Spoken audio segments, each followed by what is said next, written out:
Bonjour, Parashat Kedoshim. Alors, dans cette paracha, beaucoup d'enseignements passionnants, surtout dans le rapport à l'autre. Et la Torah va à un moment nous dire « Lotikom velotitor et bene amecha ». Tu ne pourras pas, les deux termes, allez, je vais les traduire de la même manière. Tu ne te vengeras pas de l'autre. Alors, de quoi s'agit-il? Évidemment, on ne parle pas d'une vengeance active. L'autre m'a fait du mal, je vais lui faire du mal, je vais lui... Non, même pas en rêve.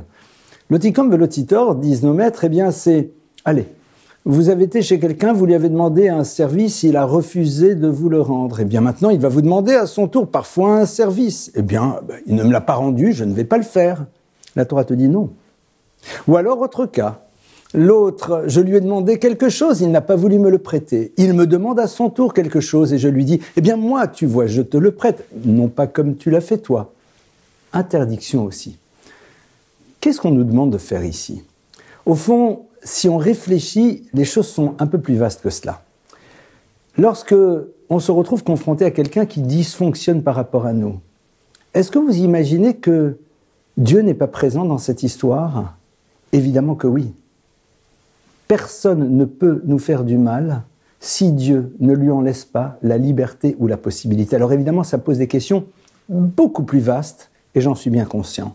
Seulement, la Torah nous dit attention, n'imagine pas que c'est l'autre, derrière l'autre il y a autre chose. Et pour illustrer mon propos, une histoire, mais vraie. Parfois je raconte des histoires fausses, mais celle-là est vraie. C'est un maître, Rabbi Elchanan Wasserman, avant la Shoah, il part aux États-Unis pour amasser de l'argent pour sa yeshiva en Pologne.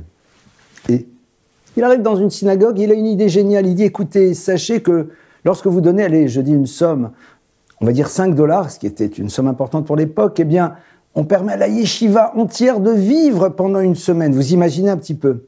Et cette idée commence à enthousiasmer les gens. Vous imaginez, avec quelques dollars, on peut donner à une yeshiva la possibilité d'exister pleinement.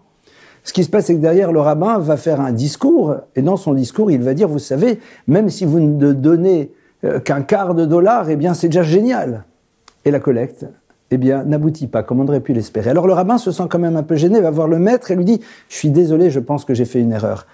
Et le Rav de lui dire, mais pourquoi vous voulez que je vous en veuille? Pas du tout. Vous savez, c'est comme quand Dieu a décidé qu'il fallait construire le Mishkan, le sanctuaire dans le désert. Il dit à Moshe, celui qui va être l'architecte, c'est quelqu'un qui s'appelle Betzalel. Imaginons que Moshe ne sache pas qui est Betzalel. Alors, il va aller dans le camp, aller à droite, à gauche. Bonjour, êtes-vous Betzalel? Êtes-vous Betzalel? Et on lui répond non. Est-ce qu'il va en vouloir aux gens qui lui disent qu'ils ne sont pas Betzalel? Non, tu n'es pas celui qui était mandaté pour cette mission, ce n'est pas grave. Il dit c'est la même chose. Cette yeshiva, ce lieu d'étude, doit se développer. Maintenant, chacun d'entre nous a la liberté de décider que cela passera à travers lui ou pas.